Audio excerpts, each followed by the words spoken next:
अस्सलाम वालेकुम स्टूडेंट, कैसे हैं बेटा जी? ठीक है। My name is Shahid Anjum. आज हम आईसीएस पार्ट 1 स्टैटिस्टिक्स 6 चैप्टर है प्रोबेबिलिटी उसके हवाले से पढ़ने जा रहे हैं।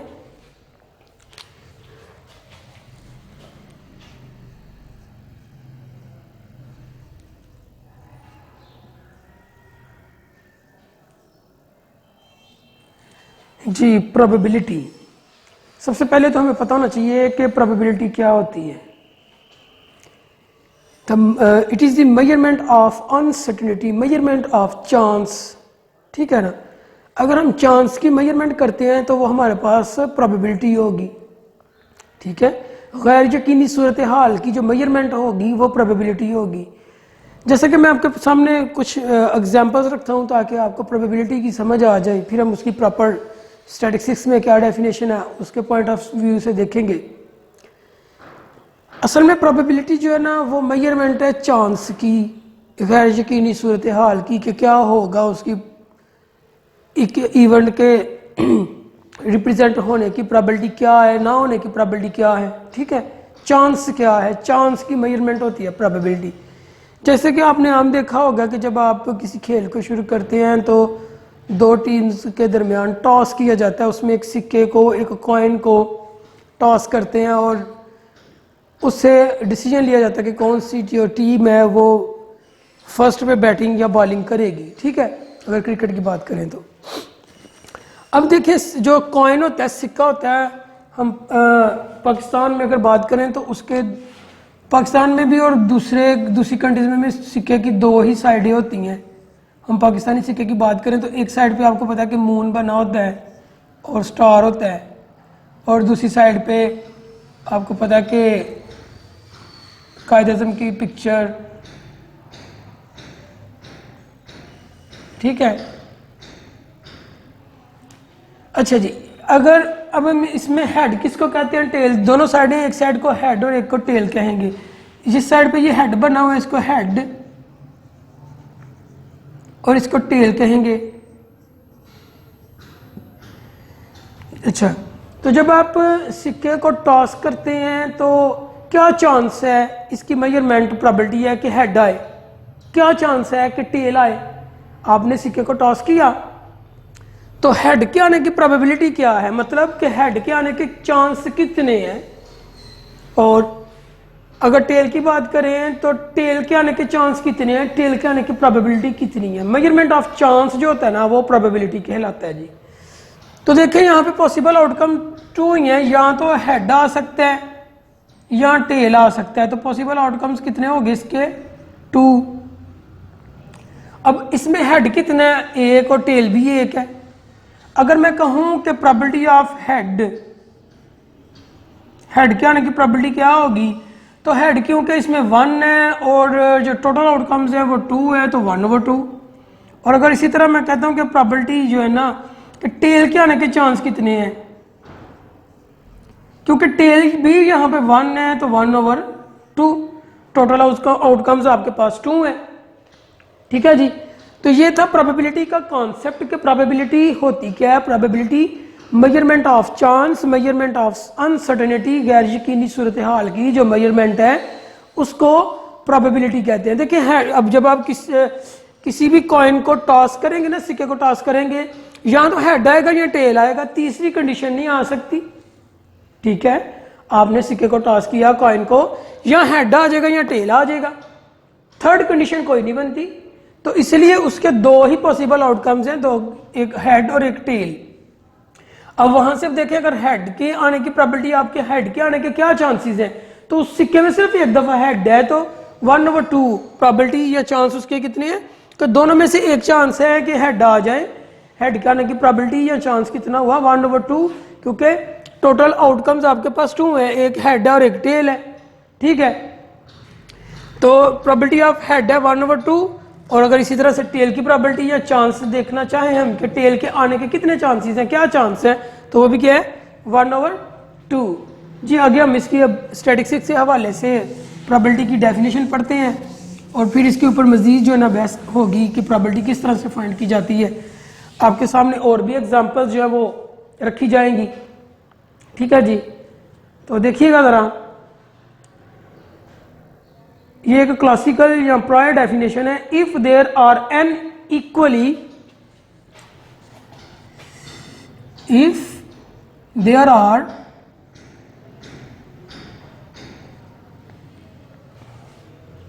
if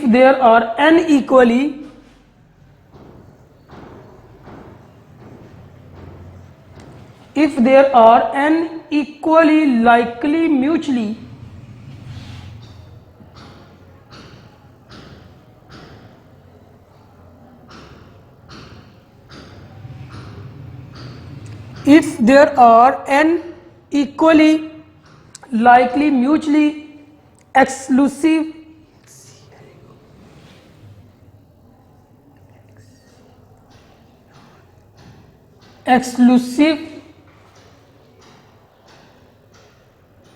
and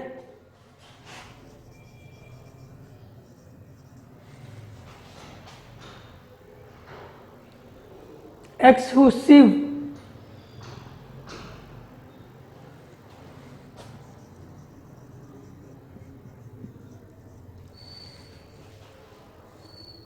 outcomes and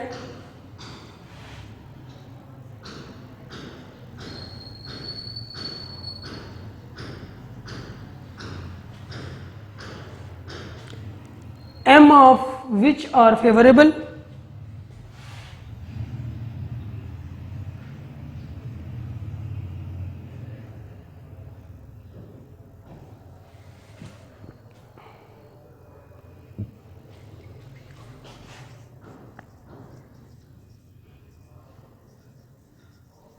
favorable to occurrence of an event, favorable to occurrence of an event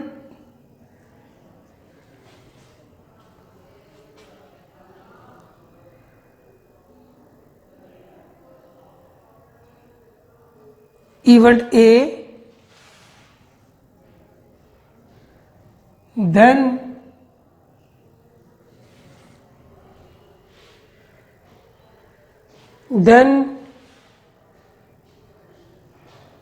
the probability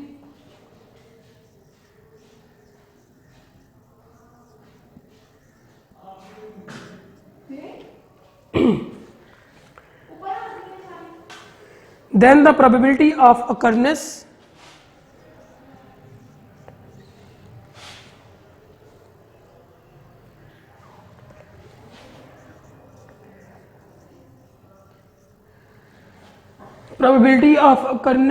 of the event A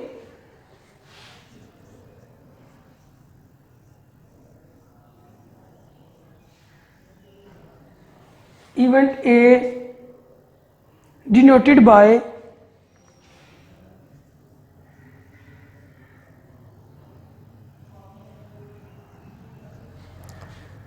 probability of A is defined by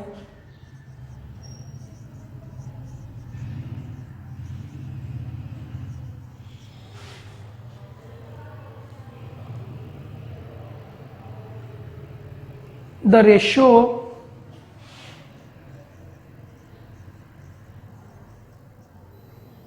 m/n। IC देखिएगा, अब probability of event A is equal to number of favorable outcomes, number of favorable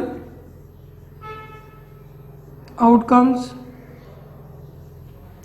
over number of total outcomes।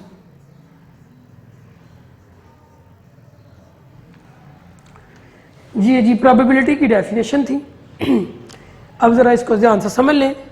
If there are n equally likely mutually exclusive and exclusive event outcomes, अगर हमारे पास n total जो है ना outcomes हैं, ठीक है, and m of which are favourable, और m वो इवेंट आउटकम्स है जिन जो कि हमारा इंटरेस्ट है, जिनकी हम प्रोबेबिलिटी, जिनका हम चांस फाइंड करना चाहते हैं, ठीक है। Favourable to sorry outcomes and m of the which are favourable to occurrence of an event A, जो कि जिनका आना जो फेवरेबल है उनका आना रिप्रेजेंट होना वो क्या है, event A. Then the probability of occurrence of event A, तो इवेंट ए के आने की प्रोबेबिलिटी क्या होगी, डिनोटेड बाय पी ए, और इसको डिफाइन ऐसे किया जाएगा number of favourable outcomes over total number of outcomes, ठीक है। कि हमारे पास फेवरेबल आउटकम्स वो होती हैं कि जिनकी हम प्रोबेबिलिटी चांस फाइंड करना चाहते हैं। जैसे कि आगे मैंने एक एग्जांपल दी थी, एक कॉइन को टॉस करें आप, तो उसमें हेड आने की है, हेड आने के चांस क्या है, हेड आने का क्या चांस है, इट्स मीन कि प्रोबेबिलिटी ऑफ हेड क्या है, तो वो 1/2, क्योंकि वहां पे हमारे पास जो फेवरेबल आउटकम था वो हेड था, ठीक है, और जो हमारे पास टोटल नंबर ऑफ आउटकम थे वो 2 थे, क्योंकि एक हेड है और एक टेल है। कॉइन के ऊपर टोटल जो नंबर ऑफ टोटल आउटकम्स होती है वो 2 होती है, और फेवरेबल जो जिसमें आप इंटरेस्ट हो, अगर आप टेल में इंटरेस्ट है तो टेल आपका फेवरेबल इवेंट होगा, आउटकम्स है, ठीक है। तो उसमें इवेंट, एक इवेंट क्या है, मैंने एक दफा कॉइन को टॉस किया, उसमें हेड आई या टेल आई, ये एक इवेंट है। मैंने दूसरी दफा टॉस किया तो दूसरा इवेंट, तीसरी दफा टॉस किया तो तीसरा इवेंट। मतलब ये कि मैं कॉइन को जितनी दफा टॉस करूंगा वो उसका इवेंट बनता जाएगा, ठीक है। अब हम इसकी एक और एग्जांपल के साथ वजाहत करते हैं।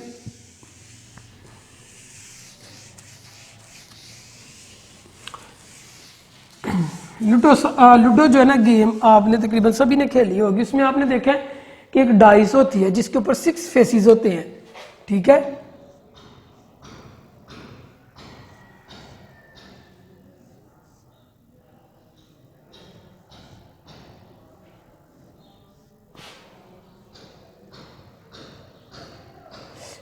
फर्स्ट ऐसे होते हैं ना बने हुए,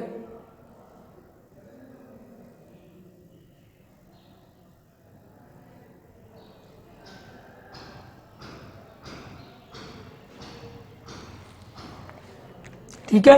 लूडो के डाइस के 6 फेसेस होते हैं और 1 to 6 तक उसके ऊपर इस तरह से डिजिट होते हैं। तो यहां पे अगर प्रोबेबिलिटी का कॉन्सेप्ट लिया जाए तो देखिएगा, अगर मैं फेवरेबल आउटकम्स कहता हूं,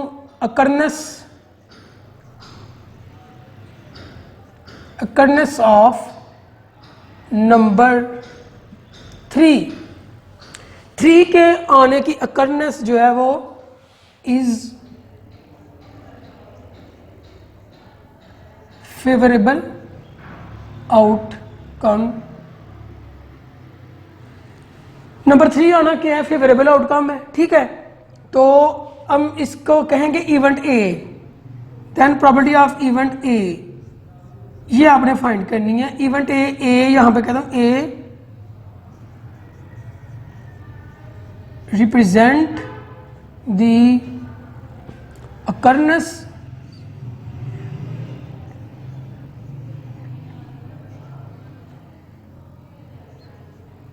ऑफ नंबर 3। ए क्या है, represent the occurrence of event 3। Event 3 के आने को ए रिप्रेजेंट करता है, तो प्रोबेबिलिटी ऑफ ए क्या होगा, आपको पता है कि यहां पे टोटल आउटकम्स कितने हैं, number of total outcomes. Total outcomes कितने हैं यहाँ पे, कितने हैं टोटल, 1 2 3 4 5 6, क्योंकि एक लूडो का जो दाना होता है जब आप उसको रोल करते हैं तो उसमें देखा होगा आपने कि 6 फेसेस होती हैं। तो कितने फिर टोटल नंबर ऑफ आउटकम्स हो गए 6। उनमें देखे 3 कितनी दफा है, सिर्फ 1 टाइम है ना 3, ठीक है। तो नंबर ऑफ फेवरेबल आउटकम, जो फेवरेबल आउटकम है वो 1 टाइम ही रिप्रेजेंट हो रहा है, इसमें 3 जो है, ठीक है। अब हम फाइंड करना चाहते हैं प्रोबेबिलिटी ए की, तो उसका हमने फॉर्मूला पढ़ा है number of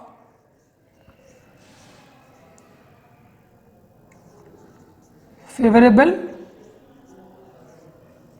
outcomes over number of total outcomes. तो देखें फेवरेबल आउटकम्स आपके पास 1 है, टोटल कितने हैं 6, तो probability of A event A की प्रोबेबिलिटी क्या हो गई 1/6। ठीक है, अगर मैं कहता हूं कि 6 के आने की प्रोबेबिलिटी निकालें तो 6 भी इसमें 1 टाइम है तो 1/6, 4 के आने की प्रोबेबिलिटी 1/6। किसी एक इवेंट में किसी भी एक नंबर की आप प्रोबेबिलिटी यहाँ पे निकालेंगे तो वो 1/6 ही आएगी। क्यों? क्योंकि यहाँ पे वो जो नंबर है वो जस्ट 1 टाइम रिपीट हो रहा है और उसके टोटल आउटकम कितने हैं 6 हैं, तो 1/6 इसकी प्रोबेबिलिटी आएगी। ये था प्रोबेबिलिटी का फार्मूला जिसके जरिए हमने इसका जो है ना एक एग्जाम्पल लिया और उसकी हमने प्रोबेबिलिटी फाइंड की है। ठीक है, अकॉर्डिंग टू डेफिनेशन। ठीक है, अब हम जरा आगे चलते हैं।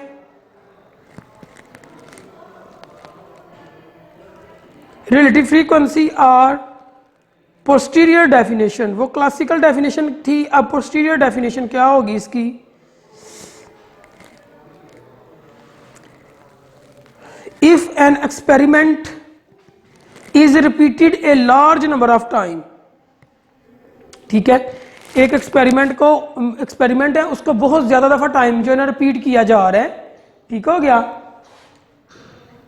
से एन अंडर यूनिफॉर्म कंडीशन, और एक जैसी कंडीशन के अंदर परफॉर्म किया जा रहा है। एक एक्सपेरिमेंट है उसको large number of time represent किया जा रहा है और उसकी जो कंडीशंस है ना यूनिफॉर्म है, एक जैसी कंडीशंस के अंदर।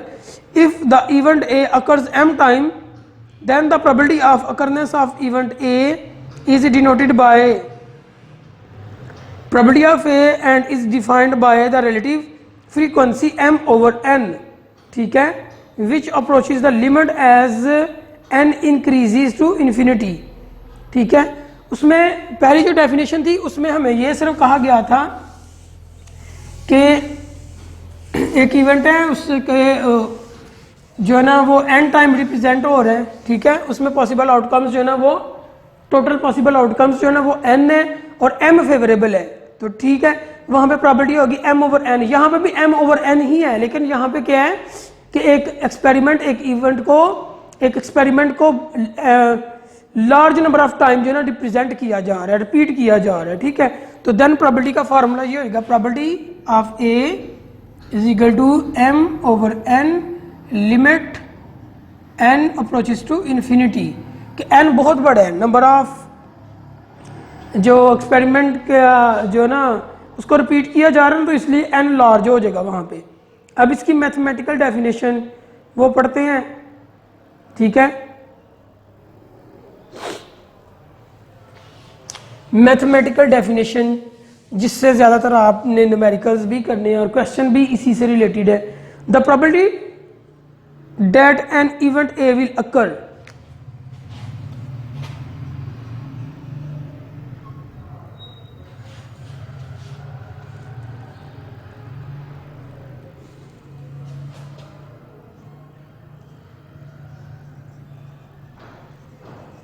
मैथमेटिकल डेफिनेशन है प्रोबेबिलिटी की। मैथमेटिकल डेफिनेशन अब हम पढ़ने जा रहे हैं। The probability that N event A will, the probability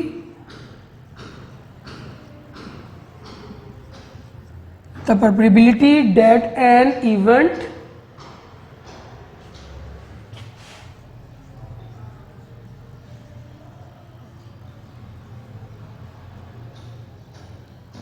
event A will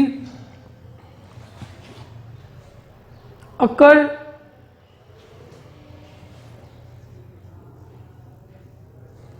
ठीक है, is the ratio of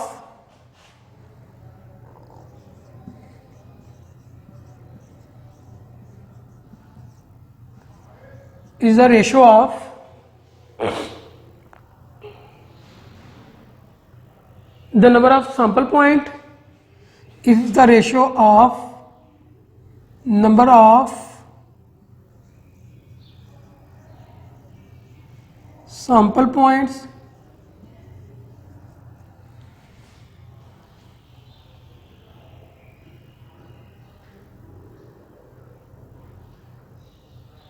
in A2 the total in A2 the total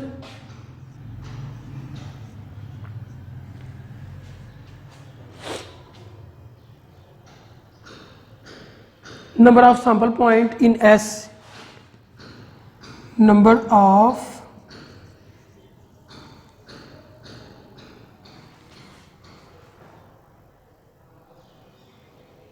total number of sample point in S I see जी देखिएगा probability of A is equal to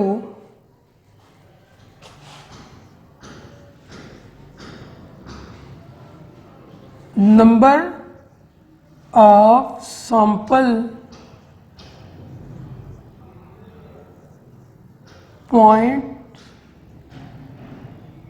in A over number of sample points in B, no in S, ठीक है जी। इसको आप ऐसे भी लिख सकते हैं NA over NS probability of A। ये थी इसकी मैथमेटिकल डेफिनेशन। उसके मुताबिक देखें the probability of that an event A will occur, किसी इवेंट ए के अकर होने की, फेवरेबल आउटकम के अकर होने की प्रोबेबिलिटी जो है मैथमेटिक्स के अंदर इस तरह से होगी, इज द रेशो, ये रेशो है किस चीज की, number of A to the number of sample point A to the total number of sample point S, के इन दोनों की रेशो है ए ओवर एस। तो number of sample points A in A over number of sample points in S, ये आपकी probability of A. इसको आप N S number of sample point in A N sorry N A N over N S number of sample point in S, इस तरह से लिख सकते हैं।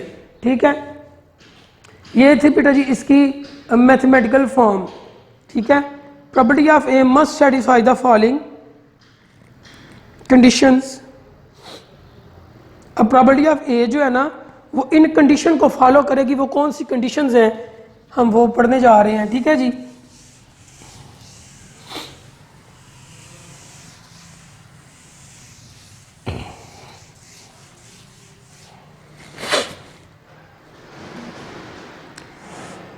Probability of A greater than 0 which means that number 1 है probability of A is greater than 0 which means that, ठीक है, probability of A is greater than 0 which means that probability of an event cannot be negative,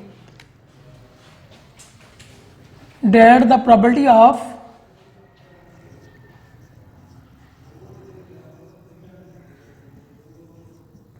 of an event cannot be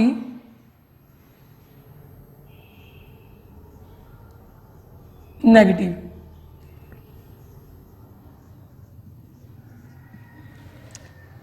probability of A is always greater than 0।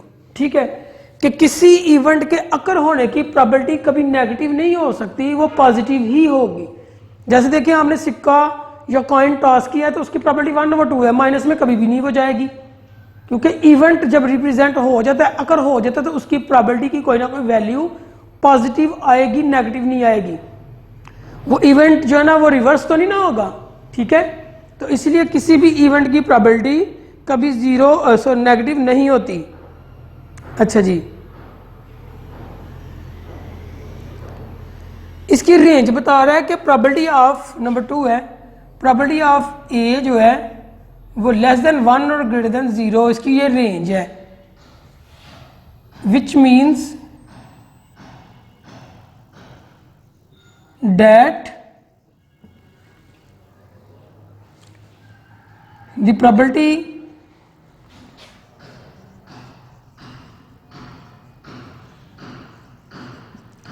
of event A lies between 0 and 1। किसकी range बताई गई है कि property of ए जो है ना वो 0 से 1 हो सकती है। ठीक है,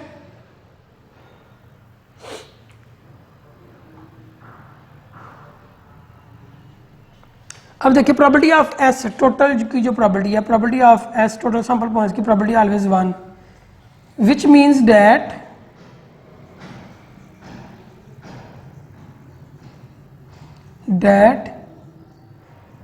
the sum of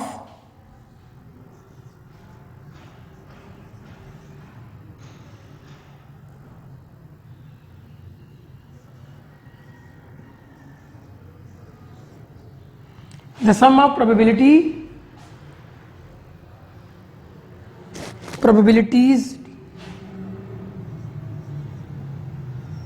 is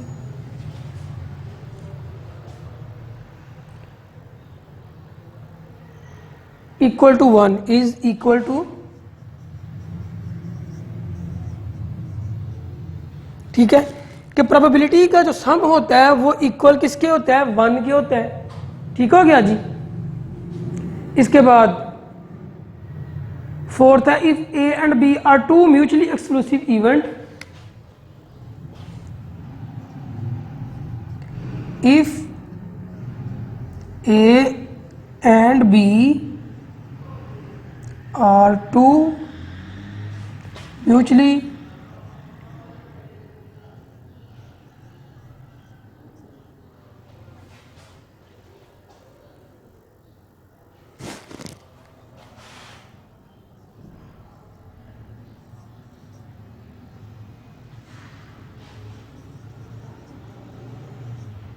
exclusive event। ठीक है जी। देन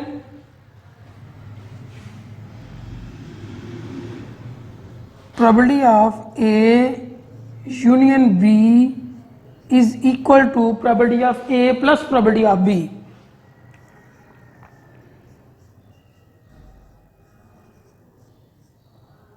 ठीक है, ये कंडीशन कब होल्ड करेगी, जब A और B जो है म्यूचुअली एक्सक्लूसिव इवेंट होंगे।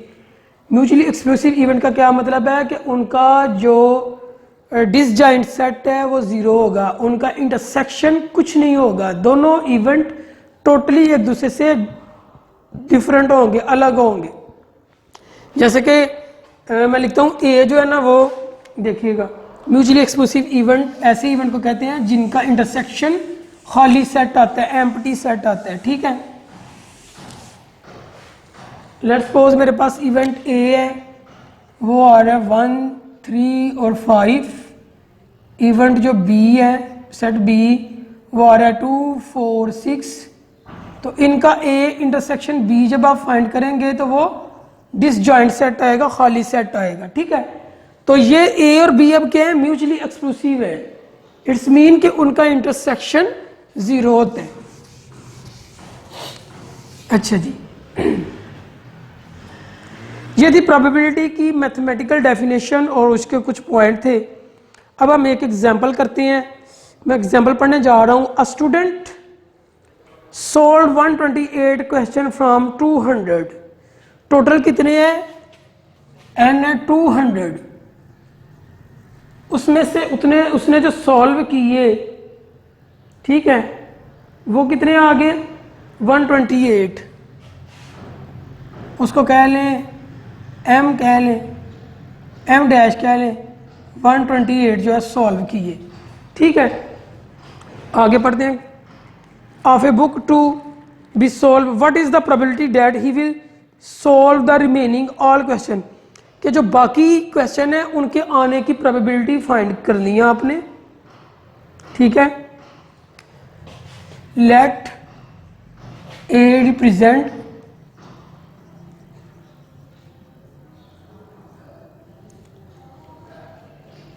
द रिमेनिंग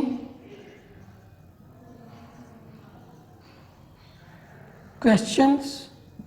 ठीक है, तो प्रॉपर्टी ऑफ ए फिर हमने फाइंड करनी है। अब जो रिमेनिंग है, रिमेनिंग क्वेश्चन को हम एम से क्या लेते हैं, एम यहां पे लिख देते हैं, let M represent the M represent the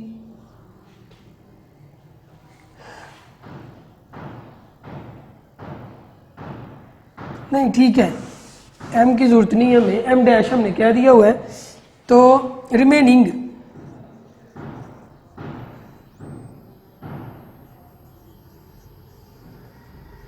questions जो हैं वो होंगे टोटल में से जो सॉल्व हैं उनको माइनस कर दें, तो आपके पास ए आ जाएगा। कितने हैं, क्योंकि हमने ए कह के रिप्रेजेंट करता है रिमेनिंग क्वेश्चन को, तो ए कितने बने, and represent the number of, कह दें यहाँ पे नंबर ऑफ रिमेनिंग क्वेश्चन, तो ये एन ए बनेगा, नंबर ऑफ रिमेनिंग क्वेश्चन है ना, यहाँ पे भी number of remaining questions N A कितने हैं जी, 128, 200 में से 128 को आप माइनस करें तो क्या आंसर आता है आपके पास, 72। अब जी टोटल